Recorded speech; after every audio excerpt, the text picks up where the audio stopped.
Attendez, je bois d'abord un peu. Je bois d'abord un peu. Je ne peux plus vivre dans le mensonge. Je suis fatigué. Très bien. Parce que mon observation, bon, franchement, est-ce qu'on a déjà vu une élection présidentielle aussi digitale que celle qu'on prépare au Cameroun? Moi, je ne crois pas. Nous sommes en 2025 et honnêtement, j'ai l'impression que les réseaux sociaux sont devenus le deuxième terrain de campagne des candidats. Que ce soit Facebook, TikTok, Twitter, YouTube et j'en passe, ils sont partout. Même ceux qui n'étaient pas trop réseaux sociaux sont dedans jusqu'au cou aujourd'hui. Moi, ici, c'est fait. Il y en a qui prennent les gazons pour faire sauce feuille. Le père! Ah oui!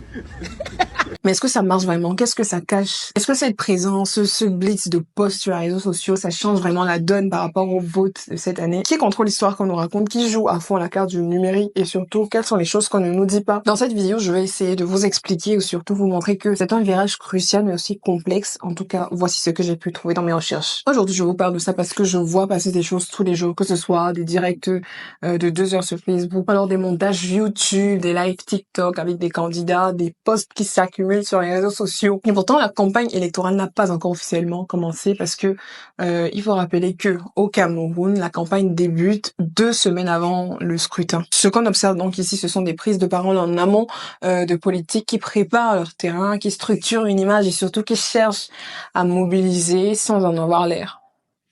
Commençons par Paul Biya.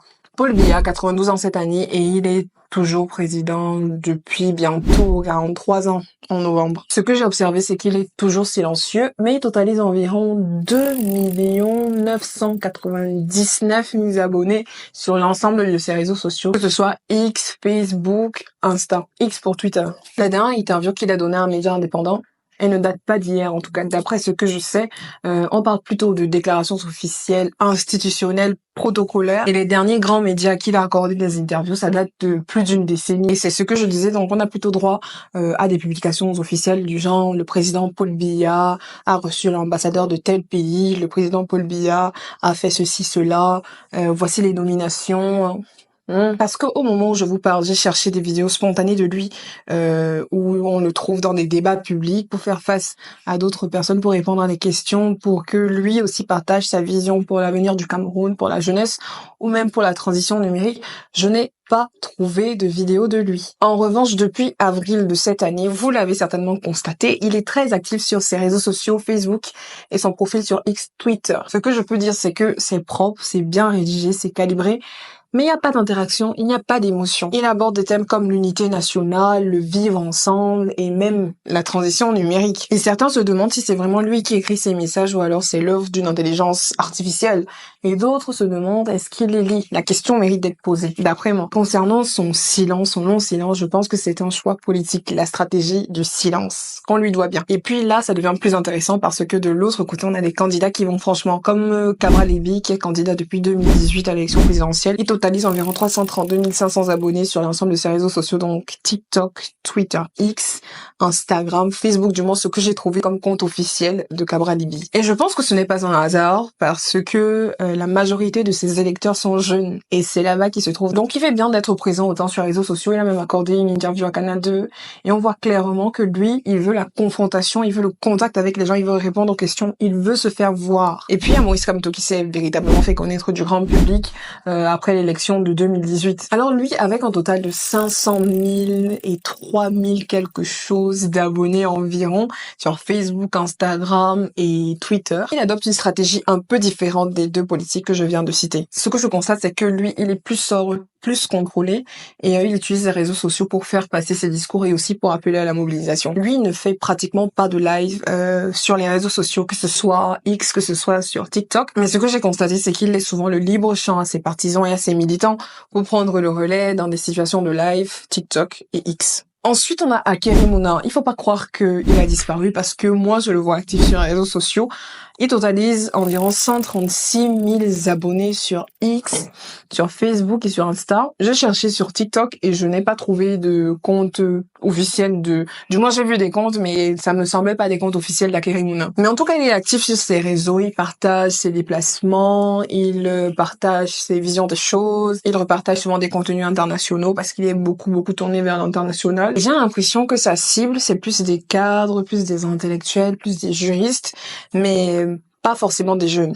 Et puis, Il y a les nouveaux qui débarquent grâce aux réseaux sociaux. Ils se font connaître grâce aux réseaux sociaux. Et il faut pas croire que les réseaux sociaux appartiennent seulement au grand nom. Non, parce que en 2025, il y a plusieurs candidats qui utilisent les réseaux sociaux pour annoncer leur candidature pour l'élection présidentielle de cette année. Par exemple, Bijou Okmakagno, vous l'avez peut-être vu avec sa vidéo qui a fait le buzz. On a vu une femme qui est assise sur un bureau avec un drapeau du Cameroun qui parle sans détour directement avec une posture.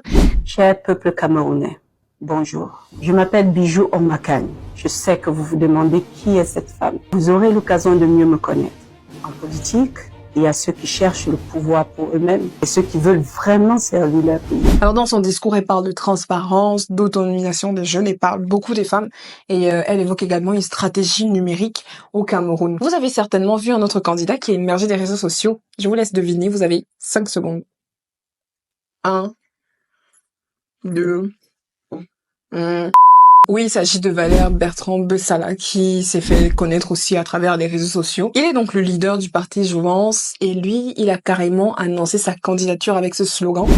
Surtout, ma candidature est motivée d'une part par la qualité du programme politique que nous proposons qui vise à rendre le Cameroun aux Camerounais.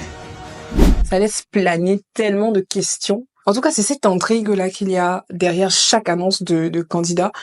Sur les réseaux sociaux, on a des jeunes de 19 ans, de 20 ans, de 25, de 27, de 30 qui annoncent leur candidature sur les réseaux sociaux. Ce que cela montre, c'est que être visible en ligne, c'est pratiquement exister sur la scène politique. C'est gagner du terrain sans forcément passer par des circuits classiques. Et puis, les candidats s'adressent directement à une population via leur smartphone, avec des tentatives de gagner des points ou pas forcément, mais au moins on sait qu'ils existent. Même Paul Biya, malgré son âge, a compris l'importance d'une présence constante sur les réseaux sociaux, que ce soit piloté par quelqu'un d'autre ou par lui. Parce qu'aujourd'hui, je pense que la visibilité peut se transformer en légitimité. Et il faut savoir que ça, c'est prouvé que les algorithmes favorisent la familiarité. Plus on voit un visage passer sur notre écran de téléphone, plus on lui accorde du crédit. Et le phénomène est clair, surtout avec des jeunes utilisateurs comme moi qui passent leur temps sur les réseaux. Mais parlons aussi de ce qu'on ne voit pas par rapport à ces réseaux sociaux. Qu'en est-il des relations entre l'État camerounais et toutes ces plateformes numériques, TikTok, Meta?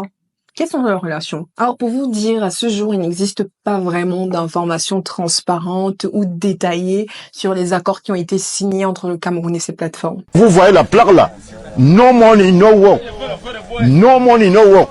Donc personne n'entre, personne ne sort. Et quand je parle des plateformes, je parle de Meta, je parle de TikTok, je parle de X et je parle aussi de YouTube. En 2024, il y a quand même eu un accord signé entre TikTok et le Conseil national de la communication. C'était pour protéger les Camerounais, les utilisateurs et mieux encadrer les contenus publiés et éviter des abus et garantir le respect des lois locales. En gros, ce que ça veut dire, c'est que TikTok s'engage à faire un peu plus attention à ce qui circule au Cameroun. Et avec Meta, pareil, on sait qu'il y a eu une collaboration avec l'ANTIC, qui est l'Agence nationale des technologies, de l'information et de la communication au Cameroun. Et cette collaboration a donc été mise en place pour fermer des comptes qui usurpaient l'identité des personnalités publiques ou politiques. Mais là encore, zéro transparence parce que on parle de collaboration, de coopération technique, mais pas d'accord public signé ou publié. En tout cas, dans mes recherches, j'ai vu que depuis 2018, il y aurait eu des blocages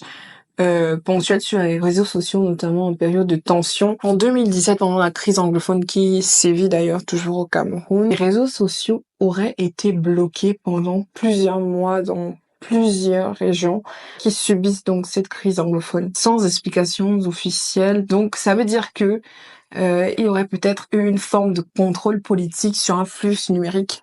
J'en sais pas plus. Ça, ce sont des suppositions. Donc, ils ont bloqué des comptes pour qu'ils aient pas accès aux réseaux sociaux et donc qu'ils n'aient pas accès à certains contenus, à certaines publications. Donc, il n'y a pas vraiment de transparence sur les accords que le Cameroun a avec certaines plateformes. Donc, on peut couper les réseaux sociaux d'un moment à l'autre. Et paf! Il n'y a plus Instagram. Paf! Il n'y a plus Twitter. Paf! Il n'y a plus Facebook.